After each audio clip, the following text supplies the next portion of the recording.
पहला पाठ रोमियो के नाम संत पौलुस का पत्र 11 वचन 1 से 2, वचन 11 से 12, वचन 25 से 29। इसलिए मन में ये प्रश्न उठता है, क्या ईश्वर ने अपनी प्रजा को त्याग दिया है?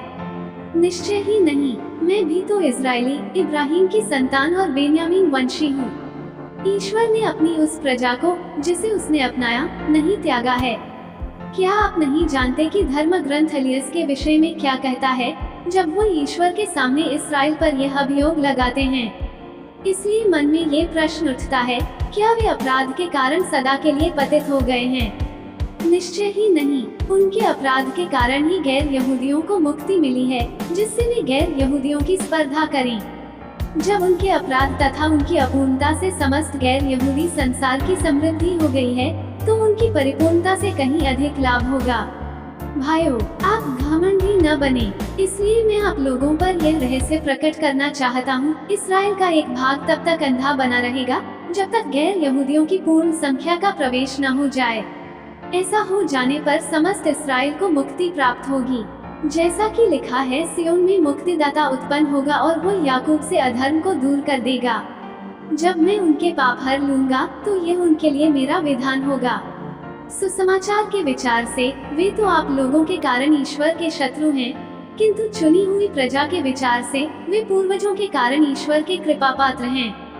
क्योंकि ईश्वर न तो अपने वरदान वापस लेता और न अपना बुलावा रद्द करता है। सुसमाचार संत लूकस 14 वचन 1, वचन 7 से 11। ईसा किसी विश्राम के दिन एक प्रमुख फरीसी के यहाँ भोजन करने गए। वे लोग उनकी निगरानी कर रहे थे। ईसा ने अतिथियों को मुख्य स्थान चुनते देखकर उन्हें ये दृष्टांत सुनाया। विवाह में निमंत्रित होने पर सबसे अगले स्थान पर मत बैठो। कहीं ऐसा ना हो कि तुमसे प्रतिष्ठित कोई अतिथि निमंत्रित हो, और जिसने तुम दोनों को निमंत्रण दिया है वह आकर तुमसे कहे, इन्हें अपनी जगह दीजिए, और तुम्हें लज्जित होकर सबसे पिछले स्थान पर बैठना पड़े।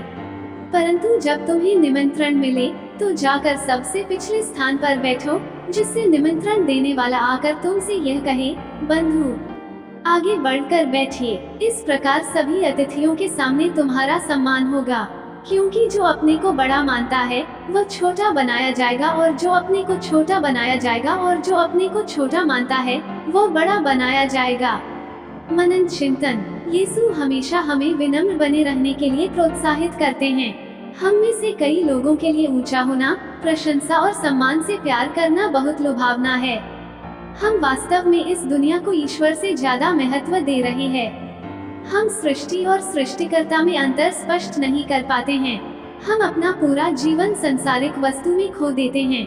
यदि हमें अपनी पहचान या छाप छोड़नी है तो हमें नम्रता और भलाई के गुणों को अपनाना होगा।